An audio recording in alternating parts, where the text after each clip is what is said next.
back to Sledgehammer Horror, guys. I am Ken Sledge, and today I am joined by Gustavo Cooper. We're here to talk horror today. He's had many different shorts. How you doing today, man? I'm good. I'm doing well. How are you? I'm doing very well.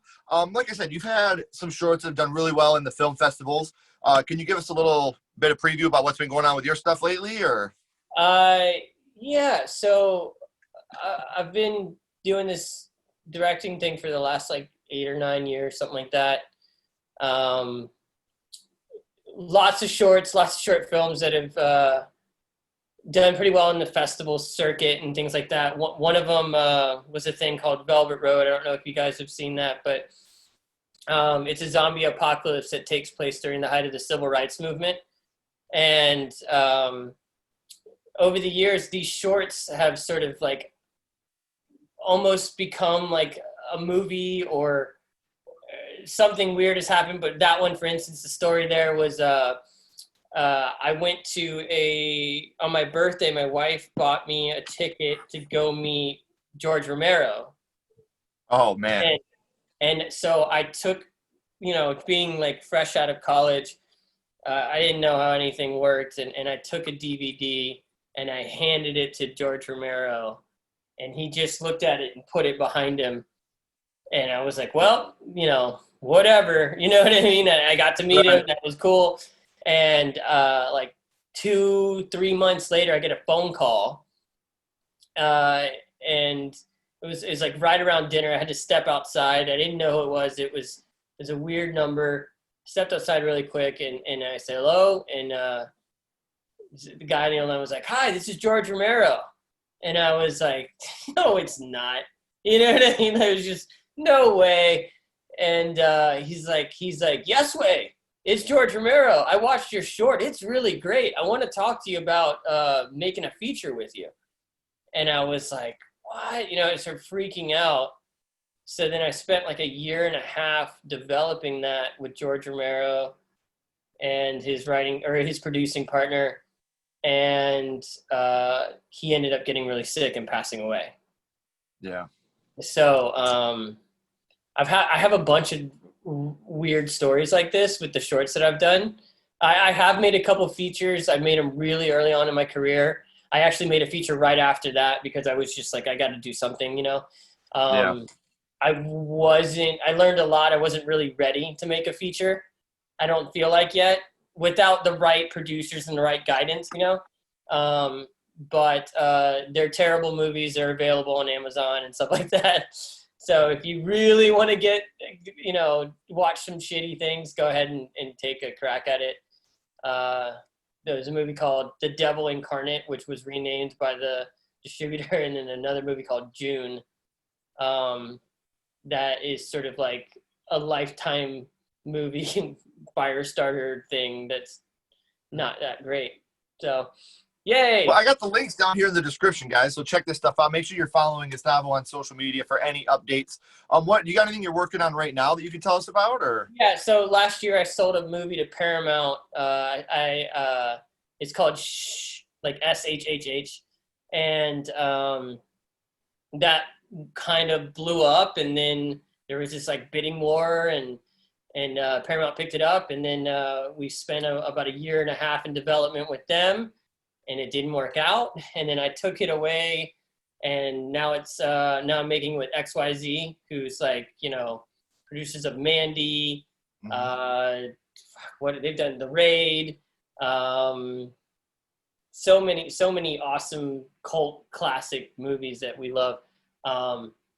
Making it with them, we were supposed to make it in May, but the pandemic happened, and Sure. so on and so forth. And so then I've got another thing that's going to be dropping at the end of October, hopefully, another short that is really cool. It's kind of like Let the Right One In meets La Femme Nikita. Okay. Yeah. So that should be coming out I think in the middle of October. That'll also be affiliated with XYZ. They're launching something soon. I can't really talk about it right now, Sure. but that should be that should be dropping soon. And yeah, I've been writing a lot. I've got a couple of different projects with different people that I think everyone would be really excited about. So. And as soon as you can, open up about this stuff that we can't really talk about while we're recording, make sure you're sending me these links and stuff so that way I can get it out to everybody. I'll be happy to put it up on social media for you. I think you'll see an announcement from XYZ soon that will sort of point you to this stuff. Okay, cool. Yeah. Well, man, I'm so happy for you. I'm glad things are turning around for you, especially with COVID ending. Hopefully we can start getting this stuff shot and put out. But today we are here to talk about the first horror movie that you ever watched. And the first one that you ever watched was? The Gate. What a great movie. I absolutely love it. What a batshit crazy, awesome movie. Do you remember how old you were when you watched it for the first time? I think I was 8 years old. As I was telling you earlier, I think my first glimpse at a horror movie was Nightmare, and I saw Freddy and I freaked out and I ran into the other room, and then I was like, I'm never gonna watch that. And then I think it was my aunt. My aunt's kind of the one who's exposed me to everything that I wasn't supposed to watch or do or anything like that. And The Gate was definitely one of those. And I was staying the night at her house. I think she was babysitting us, and my dad was bowling or something. And The Gate came on. I don't know why it came on. I think it was maybe HBO or something like that at the time. Sure. And we were watching The Gate, and I just remember she was kind of like a metalhead, a little bit of a metalhead. I mean, she was like an 80s rock glam metalhead sort of person. And sure. The fact that there was a record that played backwards and all that stuff, she was just so excited to show me this movie. You know what I mean? Yeah, so I have very fond memories of this film. And it's a deep movie, man. There's a lot happening in this movie. There's a lot happening in this movie. I ended up later on working with a producer who produced the Gate. I'm sorry for the dings, guys. I'm getting messed That's all right. But yeah, he produced The Gate, and he's in. I remember he was telling me it's a Canadian film. I don't know. I don't know if anyone knows that, but he was telling me all the stuff that they went through to make this movie and how it kind of just got slapped together. It wasn't they were in all the stop motion stuff, all the practical effects, all the things that went down in this film were just them figuring it out. They didn't know what they were doing, and they were well, yeah, we'll make little gremlin creature things and then they would make one, they would shoot one and just multiply Yeah. They did some crazy cool stuff on this film. Really cheap, well done. I mean, I don't know if it holds up now, but it's really fun, effects. Oh, and like you're talking about, and then you got the one big one there at the end. Yeah. That comes up. Those little ones are look, I love practical effects as much as anybody, but it's so funny watching those now. When you watch them, it's hilarious watching them now. Yeah. There's some things in that movie that still I have a tattoo on my hand that sort of, I guess, was inspired by The Gate. Yeah. It's an eye tattoo. Yeah. Where he had it on his palm. I didn't want to get it on my hand, so I got it back here. But I remember that being such a vivid thing that it was engraved in my mind. When he's got the eye and he stabs the eye or whatever. Yeah, it was there's a lot of things in that movie that I still am very affectionate for. And that's actually leading into the next question. I was going to ask you, which scene from the movie affected you the most? I think it was probably that one when the kid chose to. It was it's not young Ethan Hawke, is it? No. It's young. I can see him. Stephen Dorff. Okay. Yeah, young Stephen Dorff stabbing. There's an eye that appears, which is done practically, and he stabs the eye in his hand. And I remember just being really freaked out by that. This movie, especially when you're a kid, has a lot of shit that freaks you out, man. It's a kid who's left alone at his house. Yeah. You know what I mean? Like, his sister's supposed to be babysitting him. His sister leaves him. And then, it's him and his, like, little metal friend. and they're just, like, they've opened up a gateway to hell.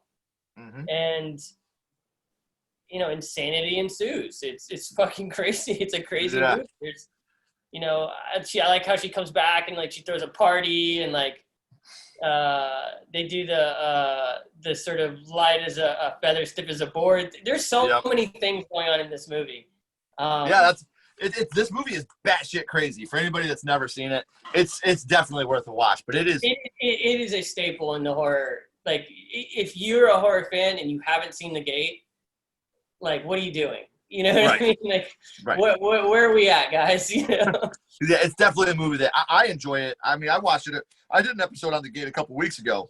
Oh, you did? I just recently rewatched it, and I'm so glad I did because it's so much fun. It's such a fun movie to watch. It really is. It is a very fun movie to watch. I watched it about a year ago, and I just was like, fuck yeah. So when someone starts talking about The Gate, what is the first thing that pops into your head when you think about the movie? When I think about I think it's there's two things. There's the hole in the backyard, where the tree was taken out, and now there's like this weird hole. And then there's the crystal, like what is that thing called? It's the geode. The one that, the geode. So I think about those two things. And anytime I see a geode, I think The Gate. Like, anytime you go to like a weird gift shop or something like that, I always think The Gate. I'm having a daughter. Like, I'm having a baby girl soon, and I think I'm gonna get her a geode and put it in her room. That's awesome. Congratulations on having a little girl, man. Thank I know you. right now is a really scary time to be bringing a child into the world with everything going on with COVID. I wish you the best of luck and happiness and health with her. How long until she's here? January. She's coming, early January. That's awesome. Yeah, it's actually, you know what? I can't, sort of off topic, but this has been, whoa, sorry. This has been a blessing in disguise to be able to have my wife, who is usually working all the time. She works on The Mandalorian. She does costume design for The Mandalorian. Nice.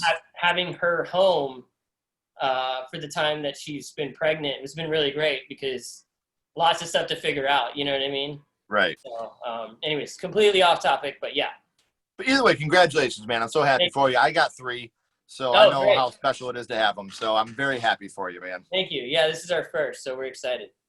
Awesome. So back to on topic again, though. Congratulations. I don't want to seem like I'm skipping over that. No. Congratulations, dude. That's so cool. Now your favorite scene. We talked about which one affected you the most. What is your favorite scene in The Gate? I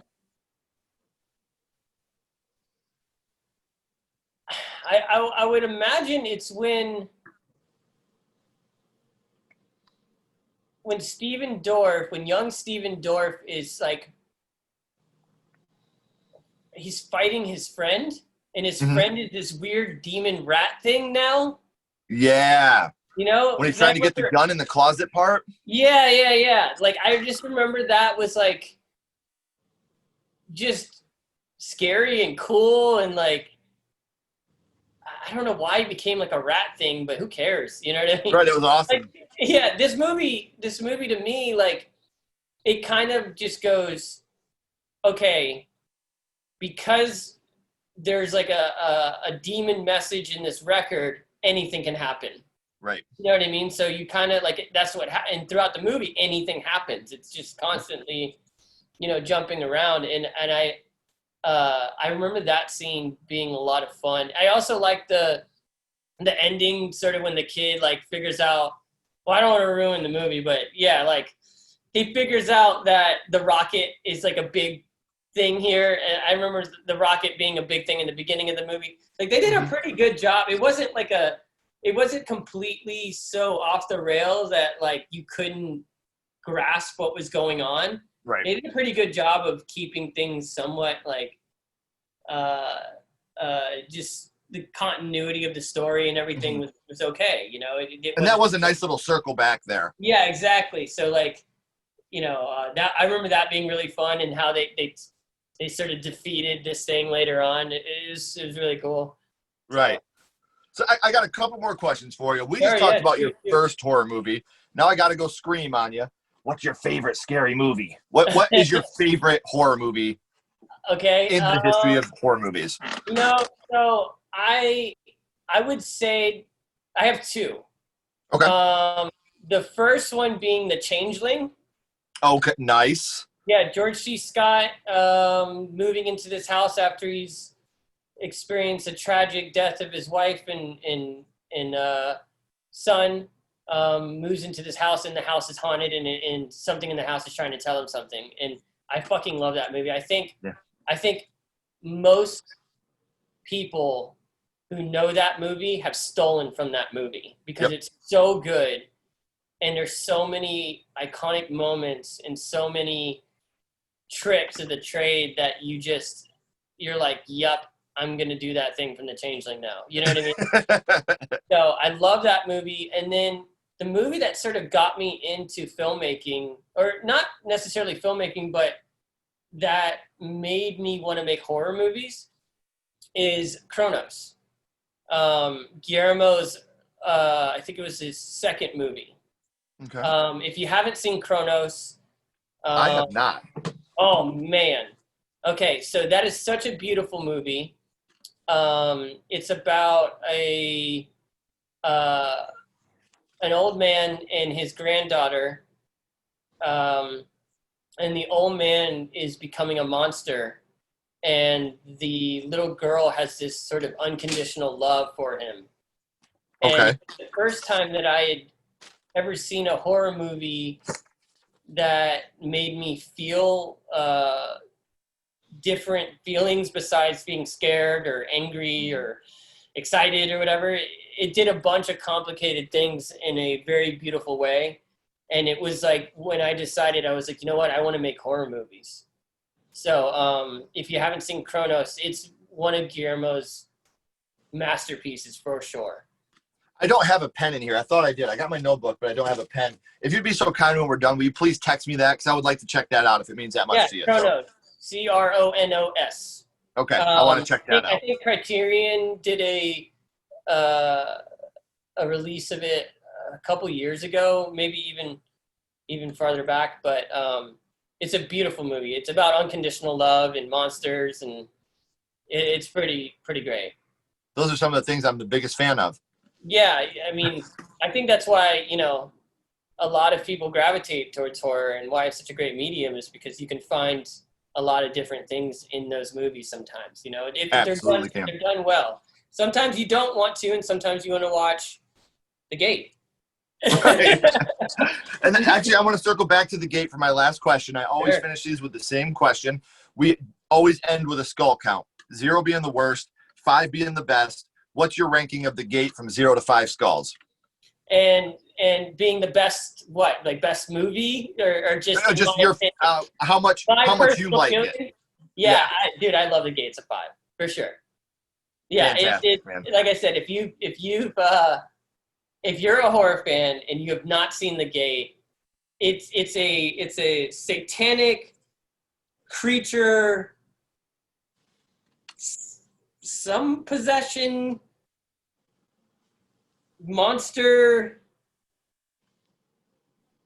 in the house movie. It's like there's so many awesome things about it. You know what there's I mean? So many great elements that are all happening at once. Yeah, and it does a very good job. You know, and the practical effects are just phenomenal. Like I couldn't. It's fun. A lot of stop motion claymation, like old Clash. What's his name? The guy who did Clash of the Titans. Anyways, you guys get what I'm saying. Yeah. See, to me, The Gate is kind of like The Goonies meets Labyrinth. It has that Goonies feel. Yeah. You know, And it's got like the monster type animation from Labyrinth, which is another movie that I'm a huge fan of. So yeah, I can yeah, definitely those two mixed together would definitely provide the gate with a little bit of satanic rituals oh, sprinkled on top.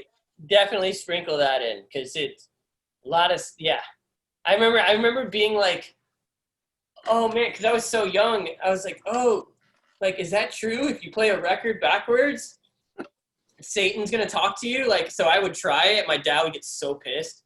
Right. He's listening to like AC/DC, and I'm just like going like this, and he's like, "What are you doing?" That is awesome, man. Yeah. It's funny because I think we've all done it. You know, like especially horror movie fans. That's something, even as a young kid, I was always a little, hair metal kid growing up. So, I heard the rumors about Zeppelin and, spinning Stairway to Heaven backwards. And I remember my mom just getting so pissed, like, you're going to ruin my record. Like, yeah. It's already ruined, Mom. Satan's on it. My dad used to listen to The Wall a lot. Like he would just, he would like Sundays were a day where he would like put on records and clean our house. Like we would clean the house and, he would put on The Wall. And I remember one day just like, we weren't allowed to touch the record. Like you weren't allowed to touch it. And I remember one day just like walking up there and just being like, and then he was like, what are you doing? He like freaked out on me. And I was like, nothing. And I didn't tell him about the gate because I was afraid to tell him that I was, that my aunt had like shown us. She was like, you better not tell your dad. And I was like, all right, So, yeah. That's so funny, man. That would like let me watch The Simpsons with her. Right. Yeah. Like, it's funny back then, like The Simpsons, and like I'm still such a huge like Simpsons fan. So. Oh man, I'm a huge Matt Groening fan to the point to where. Hell yeah. So I am a huge Futurama fan. I have so many Futurama memorabilia. I actually have boxes and boxes and boxes of Futurama toys and like board games and all this stuff. Yeah, dude. My wife was like, "You're not keeping this in the house anymore." Like, so like now it's in boxes. I actually like. I remember when there's a couple times when I've like been in between jobs and I've had to sell something or whatever, and I'll dip into the Futurama stuff, and I'm like, I've got like crazy benders that are like I've got a wind up bender that's like this metal wind up old robot toy. I've got oh dude, that is so sick. Yeah. Horror movies and Futurama, man. Like Futurama to me is so perfect because it's The Simpsons in space, man. Like it's just so it's so smart. It's perfect. I almost got the tattoo of Bender on my ass, like not too long ago. Of the face? Yeah, you remember the 010101? Yeah, 01010101. Yeah, the one that like brings you back in time or whatever. Or yes. Time travel possible. Yeah, I almost got it tattooed to my ass, and my wife was like, "You can't fucking do that." You know what I mean? That's one of my favorite scenes of any Futurama episode too, is when they see it for the first time, and Bender's like, "Huh, it's like looking in a tiny, smelly mirror." Yeah. I love it, man. I could do a whole episode with you on Futurama, man, because I love that shit. Fry has no idea how he got the tattoo. Like he's just like, I don't know. Neat. Yeah, neat. All right, man. Don't go anywhere. I got a couple more questions for you. Sure, everybody else, thank you so much for tuning in. Like I said, make sure you're clicking the links down here in the description, checking his stuff out. We appreciate you coming on. You guys keep talking horror. Stay what you are, and we'll see you guys soon.